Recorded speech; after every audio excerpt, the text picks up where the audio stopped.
Yash, the purpose of a spiritual practice. There's actually videos that share, and the person's supposed to actually be a teacher that's saying, like, you don't need a spiritual practice. There's no purpose for it. It's all delusion. It's all Maya, and it's duality. Just recognize like that you're non-dual. Why'd you need a spiritual practice? There's no way that an authentic being who's come into any true realization could ever say that. It's impossible. That means they didn't complete their sadhana. And they must have heard it, the same thing from a teacher who's saying what they're saying, and their ego liked it because it's like, cool, damn, this was too much work. All right, I'm just going to chill now. I mean, who wouldn't want to hear that? Those who are kind of, let's say, susceptible, naive to that type of thinking, maybe they like to hear it because it takes the pressure off. But it doesn't work. Of course you need a spiritual practice until you don't need one anymore. Now, a better way to say it, how I would say it, is take the pressure off, relax, totally, like chill. Like just chill like this, like in nature, just chill. But at the same time, you have a spiritual practice. That never ends. How is it that Papaji, for example, Ramana Maharshi also, any authentic being, when asked, like, do you still have to practice? Do you still, have a sadhana? And there's different responses. Forever, or with pleasure, or I got to be vigilant all the time. Because as long as you retain some individual vehicle of expression, doesn't have to be physical, it can be very subtle. As long as that's there, there's going to be some seeming separation. So there's going to be some kind of discipline or vigilance so that we can turn our attention to this source self. But that's the beauty of it. So we can taste this self. If there's just pure self, it doesn't know it's the pure self. It has to step itself down, seemingly separate itself, so then it can taste itself. This is a good deal, and that never ends. Now, the deeper we're into delusion in identity, the more you can say, like, vigilant we're going to have to be for a little bit. But that's part of the deal. We wouldn't appreciate transcendence if we didn't have to work for it a little bit. So the purpose of a spiritual practice, in a nutshell, is for this individualized, localized, dualistic consciousness to be merged with the pure consciousness or pure self or non-dual self. And there's people that they'll leave a comment saying, no, but that's not the non-dual self. It's actually the Atman, or it's like, man, I don't trip on words. Like, I'm pointing to something, and if you're feeling it, then good. Then you just see where I'm pointing. How is any word gonna encompass the absolute truth? So we have to be at a certain maturity and certain level of understanding before we can these words make any sense to us. Hence my point at the beginning. Like, if somebody, you just wouldn't want to make a video like that saying there's no purpose to have a spiritual practice. Not on YouTube, not when you're reaching who knows how many people.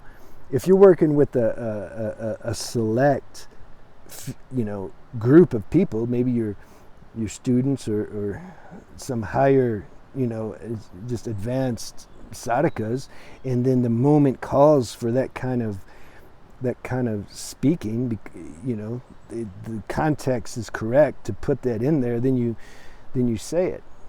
But even then, even if you say it and everything's paradoxical, you can say, yeah, there's no need for a spiritual practice, but there's still a need for it.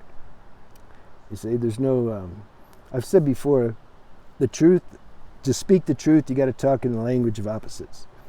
Because it's just like that. It's sometimes yeah, sometimes no, maybe 99% yeah, but there's an exception. This is life, like that. We got to be flexible. The mind likes black and white. The mind wants to have this curriculum that it can follow and check that's going to be true all the time.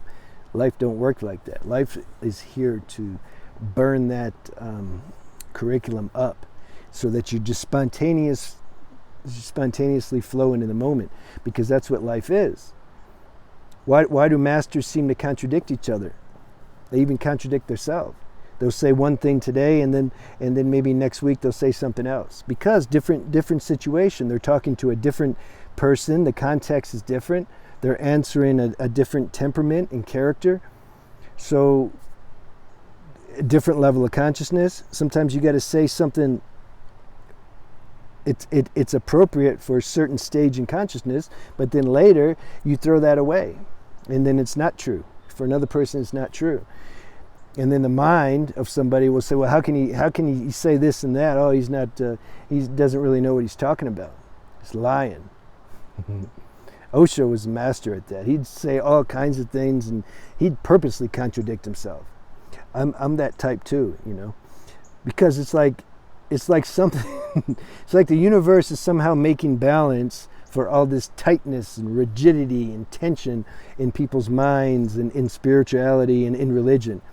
So then you get somebody that has some high level of self-realization like Osho, and then he has some clout, right? And he has some people respect him, and he has a following, and then he'll be put in the public eye because of that clout, and then he'll use that to make balance and somehow nullify to a degree all this just rigidity and tightness and unconsciousness, and just shake everybody up. Everybody gets all shaken up. How could the man of God speak like that? Like when he went down that list that time, and the interviewer was asking him what he thought about these great saints, and wanted him to comment, and they said, what do you think about Mother Teresa? She should jump into a lake. And then everybody, like, whoa, and he did. That's why he did it. He wanted to shake them up, because we're so conditioned to hear these patent answers. What do you think about Mother Teresa? Oh, she was so wonderful. She helped the homeless and the poor. And yeah, that's true. But it's like people are expecting to hear that.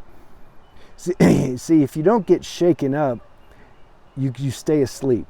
He knew that. So he wanted to shake people up. And then he made that one video about how all the different ways to say the word fuck. You remember that? It's like 100 ways or something. So he had a strong spiritual practice until he said he came into the fullness of his being. So yeah, what are you going to do? All these great sages and saints had a strong spiritual practice. Yogananda, Nazagorata, I know I didn't say his name right, Papaji. I mean, read some of their biographies. You think they don't have a spiritual practice? So you go through that for a while. Buddha, I mean, these guys were hardcore. You go through that for a while, you burn out this seeking energy, this self-will, trying, because that has to come to a natural end. You can't just call off the search from the level of your mind because you want things to be easy. It doesn't work. It has to come to a natural end. Buddha's a good example. It came to a natural end. He felt hopeless and depressed. He laid up against this tree, and he's like, I can't do it anymore. I tried the best I could do, and I don't know how to find this pure self. And then all of a sudden, grace started to fill up his being. It became tangible. And then he had a awakening, Now, are they just done after that? Is there no more bringing the attention back to this source self? Of course that goes on. And you can say it's effortless. It's always effortless, but we imagine, because we think this dualistic human individual self is who we are, So the more we believe that, the more it's going to feel like effort. So on one level, it's effortless. On another level, it's effort. Even when we're aware that it's effortless, sometimes it's going to take. We're going to feel, because we're having a human experience, because we're in a human body. We're going to feel some effort being used. We're going to have to use some grit, some inner strength to maybe do something in a certain situation. Maybe we're hungry and haven't slept. And then somebody is like really hurt on the street and we have to help them somehow. That's going to take some personal energy because our body is run down, for example. Or what about Jesus on the cross at the end? You think that didn't take any will or a sense of a will or energy to handle the pain that his physical body was feeling and to hold this compassion that he had for these people? Yeah, it was effortless, but you think there wasn't a sensation of strain? So just let's relax a little bit. And good for you have a spiritual practice, because a lot of people don't.